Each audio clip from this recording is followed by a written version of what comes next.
নমস্কার, বাংলা স্ফেয়ারে রাত্রি 10টার ভিডিওয়ে আপনাদের স্বাগত জানাচ্ছি। গতকাল হোয়াইট হাউসের ওভাল অফিসে সেই ঐতিহাসিক টেবিলের পিছনে বসে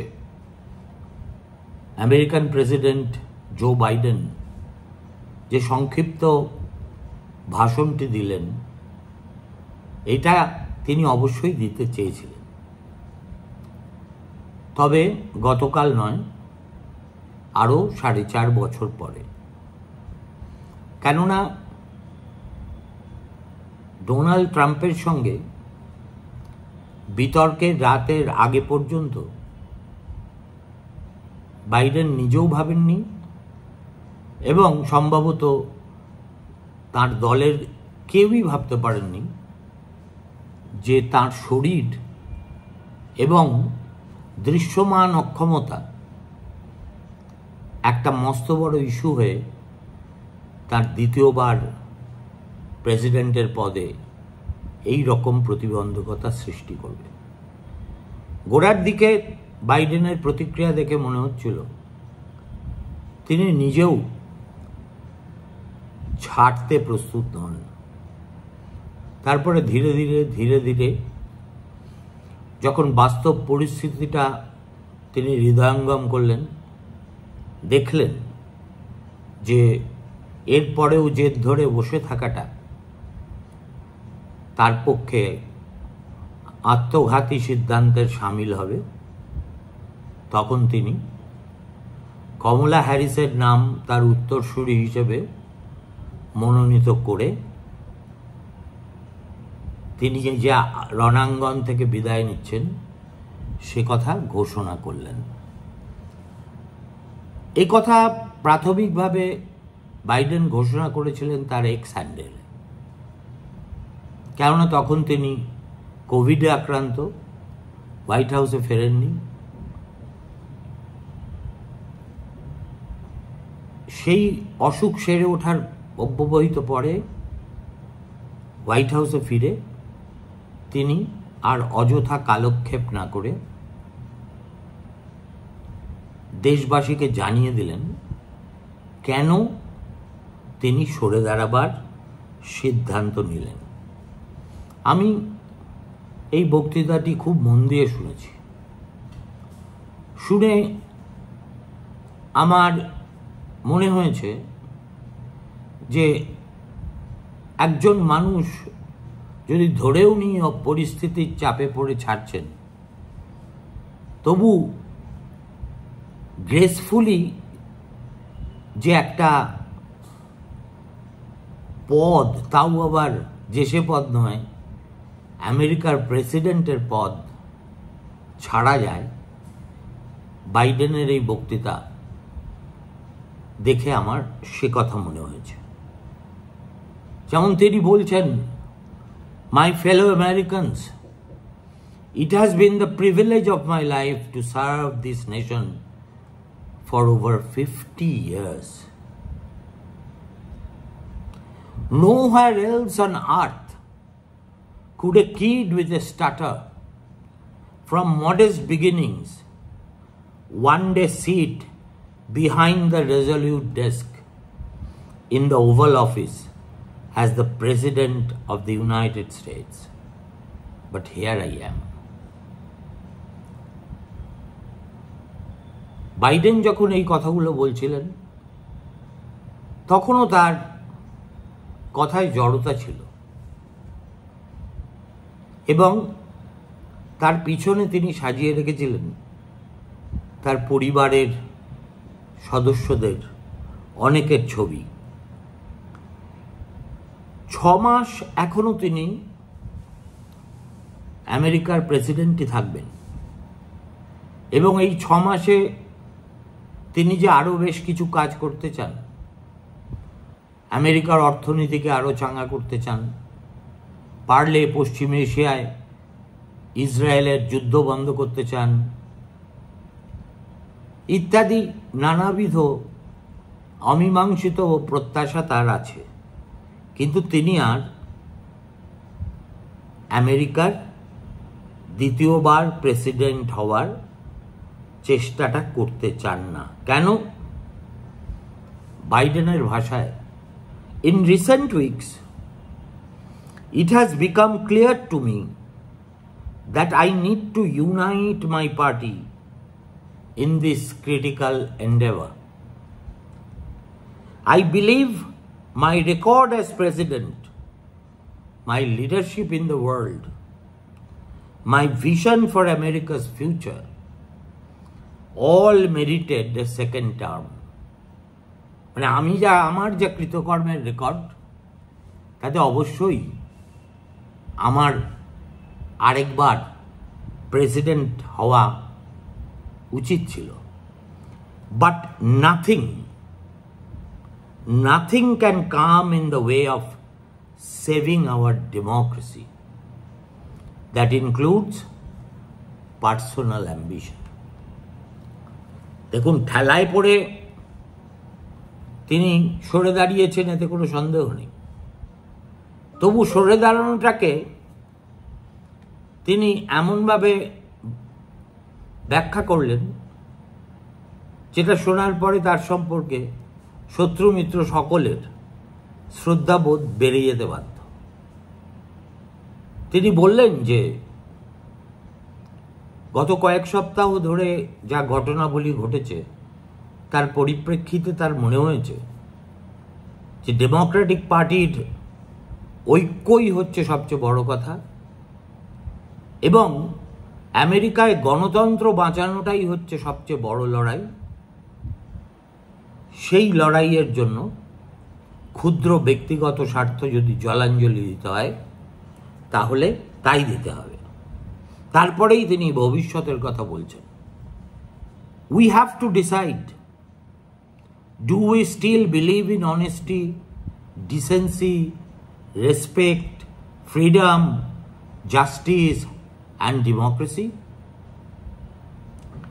In this moment, we can see those we disagree with not as enemies, but as, fellow Americans. Can we do that?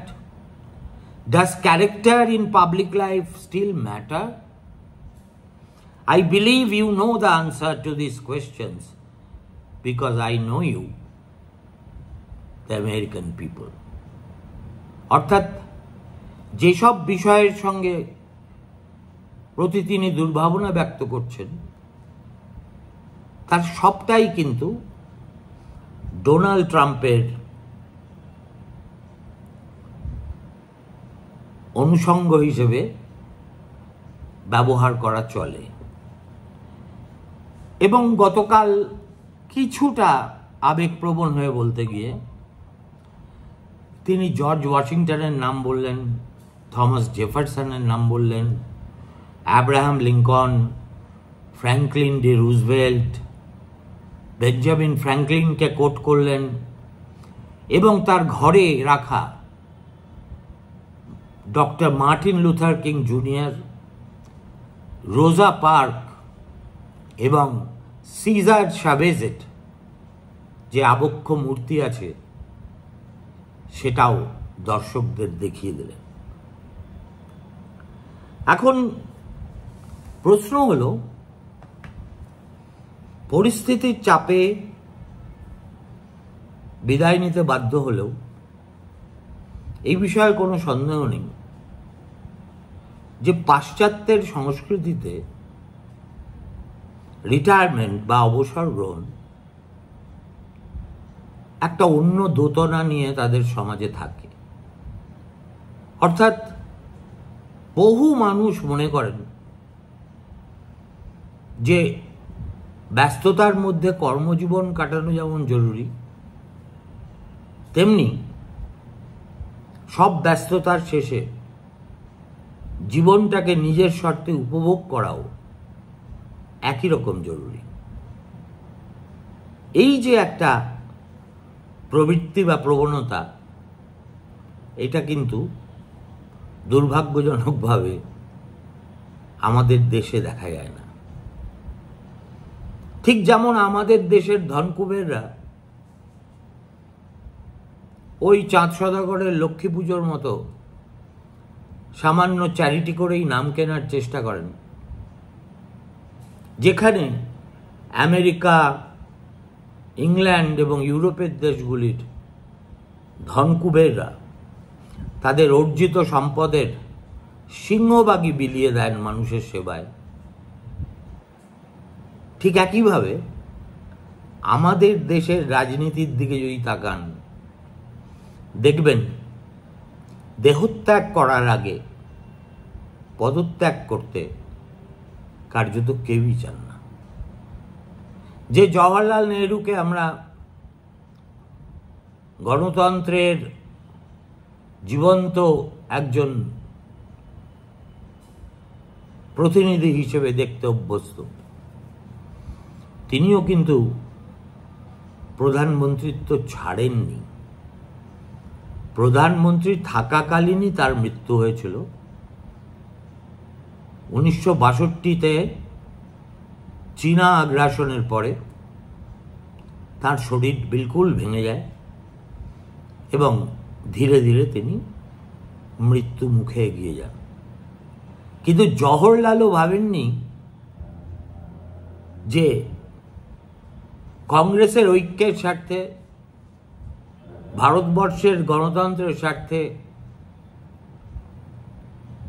তার শরীর একেবারে জবাব দিয়ে দেওয়ার আগেই তার উচিত প্রধানমন্ত্রীত্বে ইস্তফা দেওয়া। একইভাবে আমাদের রাজনীতির দিকে যদি একটু চোখ দেওয়া যায় দলমত নির্বিশেষে, দেখা যাবে সেখানে কিন্তু এই জেরন্টোক্রাসি অর্থাৎ বৃদ্ধতন্ত্রের রমরমা।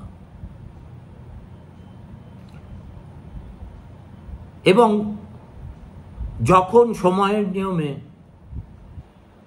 নেতাদের চলে যেতে হয় বা চলে যেতে বাধ্য করা হয়, তখন তাদের সম্পর্কে এমন সহানুভূতির হাওয়া ওঠে যে সেটা দেখলে মনে হয় যেটা টিপিক্যাল একটা ভারতীয় ক্যারেক্টারিস্টিক। যেমন ধরুন, নরেন্দ্র মোদী ক্ষমতায় আসার পরে তিনি বেছে বেছে প্রবীণতম নেতাদের দলের মার্গদর্শক মণ্ডলীতে পাঠিয়ে দিয়েছে। তার গুরু লালকৃষ্ণ আডবাণীকে, মুরলী মনোহর যোশীকে।